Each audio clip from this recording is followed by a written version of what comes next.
Tribuners, anggota DPRD Malteng ngamuk, pintu kaca gedung rakyat dilempari hingga pecah.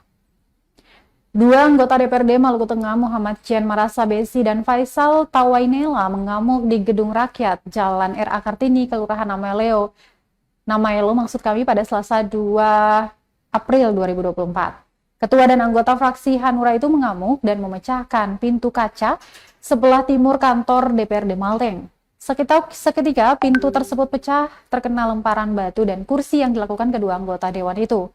Berdasarkan informasi sementara, mereka mengamuk lantaran ada ketidakjelasan kecurangan dana terkait hak-hak mereka yang kemudian memicu aksi di saat itu. Kekecewaan juga dialamatkan kepada para pimpinan lembaga DPRD Malteng. Ketiga pimpinan disebut diskriminatif, tidak netral dalam pengelolaan anggaran. Dari rekaman audiovisual viral di sejumlah grup WhatsApp, aksi pelemparan terhadap pintu kaca DPRD Malteng dilakukan oleh kedua alek Partai Hanura dengan menggunakan batu, kursi, dan kayu. Hingga berita ini ditayangkan, belum ada konfirmasi balik pihak DPRD. Wakil Ketua KC Hauris yang dihubungi tribunampon.com juga belum memberikan tanggapannya.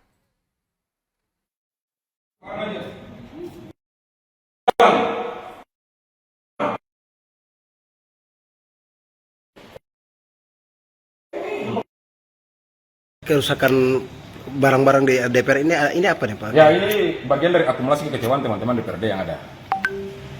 Kita sudah di amban Ramadan, di amban apa?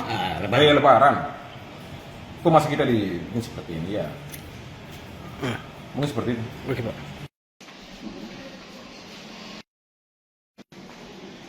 Download Tribun X sekarang, menghadirkan lokal menjadi Indonesia.